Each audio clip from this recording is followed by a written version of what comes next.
Welcome to Victorious Parenting. I'm your host, Arabella Hill.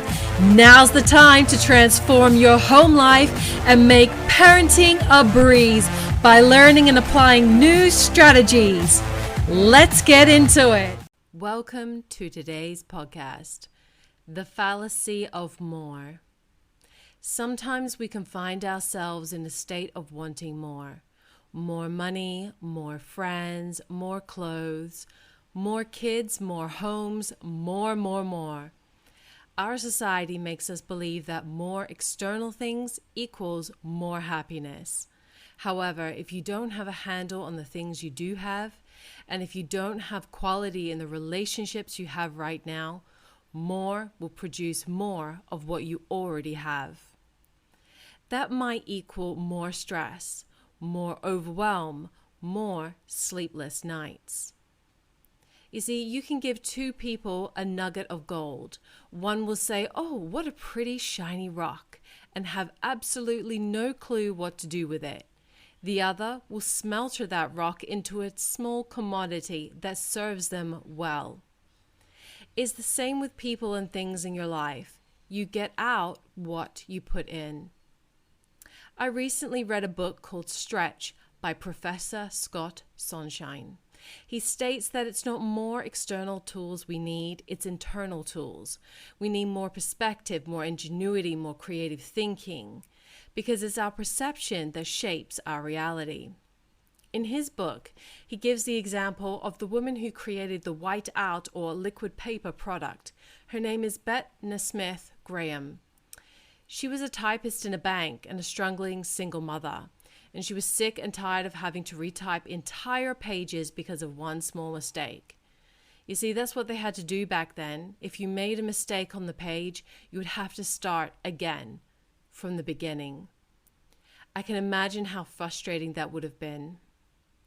So one day she was gazing out the window, letting her mind roam. Externally, on the outside, to her boss, she might have seemed lazy at the moment. But internally, she was sparking her creative genius that would change the world for the better. She observed a wall of a neighboring building that was painted with graffiti. Painters came and used a thick white paint to cover it up. It had to be a certain type of paint because the ordinary thin white paint wouldn't just cover it, and you'd have to use layer after layer to achieve a decent result. The painters came and painted over it with just one coat, and by lunchtime, she went out there and noticed that the wall was already dry. She spoke to the painters who explained the special type of paint they had used. She thought to herself, "Man, I wish I had a tiny bottle of that so I could do that on my page." Well, the rest is history. She developed a formula to do just that and eventually became a millionaire. Her son grew up to be a famous musician in a band called the Monkees. She was a single mother in need. She needed more money. She needed a better car. She needed more clothes for her kids, more food, more. But instead of wallowing in what she didn't have and crying about what she wanted, she used what she had, and at that moment, it was her mind. She stretched.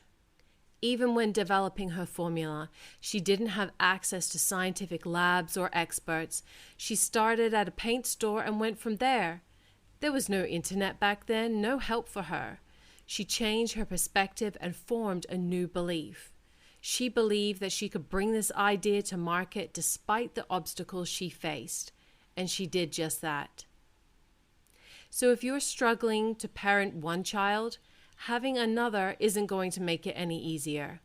If you are struggling to manage the assets you already have, more won't make you happier. More cars, more homes, more money will only produce more of what you already have. If you mismanage your money now, you will do it at a greater level with more money. If you mismanage your relationships now, more relationships won't improve the quality of them. You will only produce more of the same. More isn't better. Having more of anything doesn't make you happier, richer, or a better person overall. Learning to manage what you have does. I'm not saying don't have more kids, but if you want more kids, thinking that it's going to get easier or make you happier, then you are doing it for the wrong reasons, and you'll find yourself more overwhelmed and more stressed than ever before. The key is to refine your processes. Learn, invest in your education, try new things, and be consistent when testing new paths. Analyze the results and refine over and over until you see the results you wish for. Transformation can occur quickly, perhaps not overnight, but it doesn't have to take years either. However, to achieve it, you need a renewed mind, consistency, and dedication. If you have a broken down car, 10 more cars won't make you happier. You'll be more stressed because now you have a lot more to manage. Often, it's not more that we want. It's better. Be better. Do better. Improve your relationships.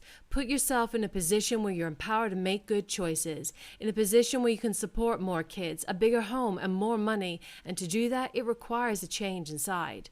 That's what I strive to do in all of my parenting resources. I strive to help you repair or replace the broken things inside of you first, to understand the nature of human behavior so your kid's behavior is not this enigma or unsolvable puzzle that weighs you down, but a challenge that motivates you to do better so that you can free yourself and have the home life you deserve.